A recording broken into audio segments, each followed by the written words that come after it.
everybody. It's Mindless here. Hey, I started thinking about something else. Got to watching TV again, and I said I need me a new profession over here, because ain't nothing working over here. I'm trying everything. I'm doing everything I know. You know, I go out and I watch TV, and I call myself to learn this trade. Watch TV again, and I said, okay, a show came on. It was, what was it called? It was called, I think it was Dr. Quinn, you know, that one. It was that Dr. Quinn medicine woman lady, you know, her.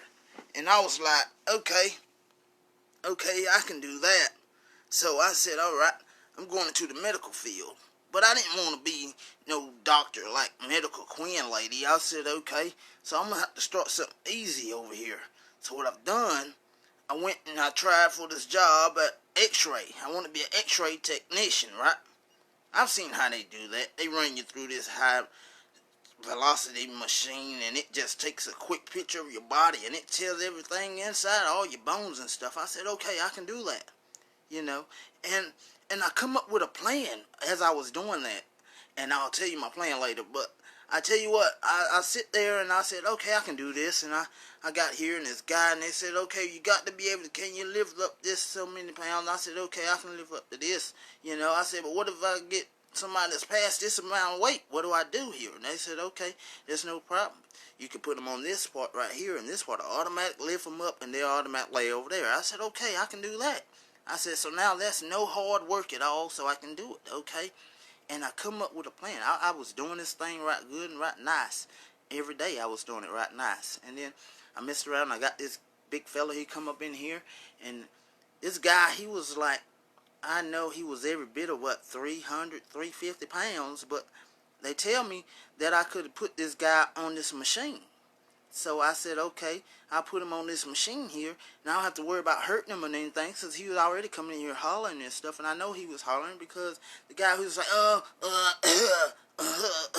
and, you know, so I thought he was, you know, I felt like he was hurting real bad, and I didn't want to move him, and, you know, he was still making all that noise and stuff, so I got him up, and I hoisted him up on the machine, and I go in the room, and I say, hold on, hold your breath. You know how they tell you to hold your breath, right? You know, so the radiation won't get you. So I told him to hold his breath, and then I went, took the picture, and I came look at it, and I went back out there, and the poor fellow was out of business. I don't know. He's starting to turn blue. He was out of gas. And I don't know what happened to him, but unbeknownst to me, when he was doing that, he was choking, and I didn't know. I mean, I thought he was just an obese fellow, and he was making that noise. So they got after me after that. They give me a little fine for that. They said, I'm going to write you up, because you should have been able to take notice that the guy was choking. And I'm like, no, I'm just doing my job. I mean, it's a big fella here, and I didn't know that he was choking. I thought he was just, you know, trying to breathe or something. Okay, so we got past that issue. And then it gave me about a week or 3 weeks later, then I had another little fella come in, and this one right here, this is where my plan come into action at. Do you hear me? I told you I had a plan. This guy come in here, and I don't know what the devil was wrong with the man, but the guy, he couldn't weigh over 100 pounds. He couldn't weigh about 90 to 100 pounds. Hey, I ain't but 140 pounds, and if you take 40 pounds from me, good God Almighty, do you understand me? You got him. So I said, okay, here's where my plan can come into action at. I can get this guy his x-ray and save a little bit of money at the same time, and I can put money in my pocket while I'm doing it. I said, okay, this guy's already 90 pounds. That is an x-ray. 90 pounds, that's an x-ray. Snap, I see all through you, you know. You're 90 pounds. If you hold your breath right, I can count every bone in your neck. Do you understand me? So I said, okay, fella, what we're going to do is, we're just going to take a picture of this skeleton over here, because I had a skeleton, you know, they keep the skeletons over there in the corner so they can show you every part of your body. Every bone that they think is broken or something, they keep it in there, so they keep the skeleton over. So I took a picture of the skeleton against the wall. The white wall, you know, the x-ray got the white faded out background on the back of it. So I took a picture of him against the wall, the skeleton. So we sent that over there, and they thought to be sure that this guy had a couple broke collarbones and everything, because I forgot to position the skeleton when I took the picture of him. I forgot to position him straight like the man's body, because there wasn't nothing wrong with the man's body. He was just a little fella. So I took the picture of him. Okay, that didn't work out because it found out I took a picture of the skeleton. Boom, fired me. Okay, boom.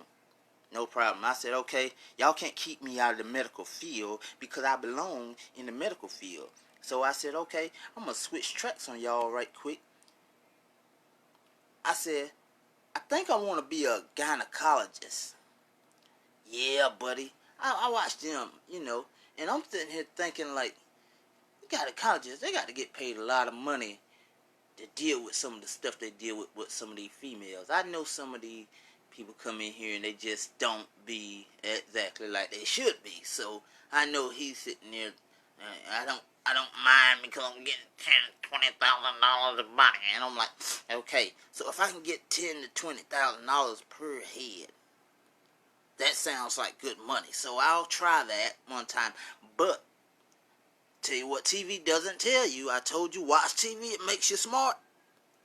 But it does not help you out when it comes to your senses. Do you understand me? Okay? Once you get past sight, TV can't help you any much, okay? Do you understand me? Because when I gets in there, and it just so happened my first customer, my first girl comes in here, and this girl know good and well, she smelt that before me. I don't care what you say. She walks in there and she says, Doc, I'm having stomach pains, I'm cramping in my navel, and I'm getting this stuff, I got discharged, and I'm like, okay, no problem. Let's sit back and let's take a look at you, because I'm a doctor now, I got to be in my professional field, so I'm like, okay, let's sit back and let's take a look at you. So, okay, we take a look at you, I'll get you up there on the thing. Now, right before you go to pulling down your pants now, I get this little whiff of something that just ain't right. So I'm looking around now, I'm calling my nurses in here. I'm like, nurse, did you forget to clean this room from last patient or visit or something? Is there something laying around? You got some unsterile material laying around because I smell something? And the nurse is like, no, the room's been thoroughly clean. So I'm like, okay, go back out. The nurse come in there. The girl, I said, okay, hop up on the table there and slide your pants off a little bit. Man, do you know when she hopped up on the table, that little whiff that you get when the air compress? So right when her butt hit the table, it sent out the whiff. Boom. Boom! Oh my God. I almost passed out. I dropped my little biceps, or whatever you call them. I forgot what you call them that smell so bad. But I'm going to tell you what I done. I walked out of that room, I got my nurse, and I said, look here, we need to come up with a plan here because we can't keep having this. This is my first patient and my last patient that's going to smell like this. So what we done, we come up with this system. It's called perfume in a bomb. Perfume in a bomb. And it works something like a douche, but a douche soaks up stuff, But what I got, I walks in there and the woman never expects it.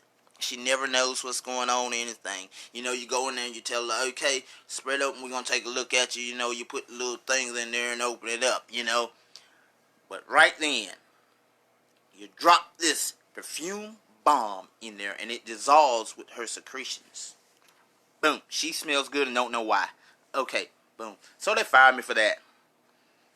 They said, you can't be doing stuff like that and it's allergic to sensitive skin.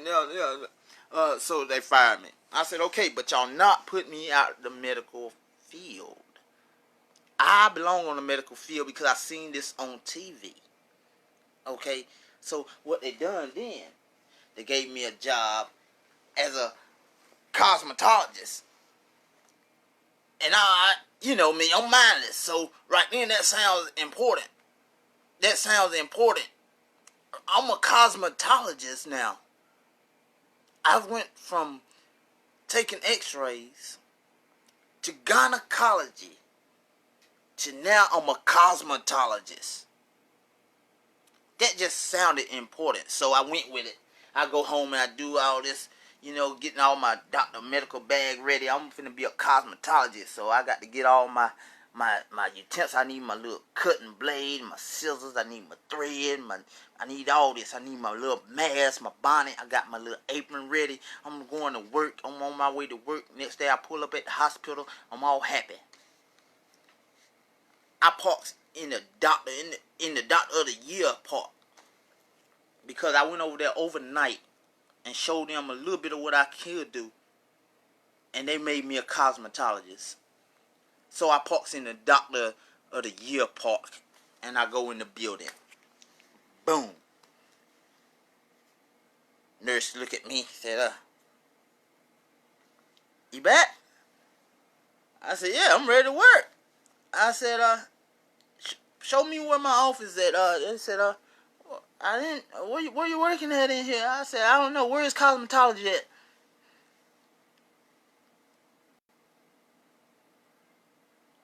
She looked at me like I was a plum fool.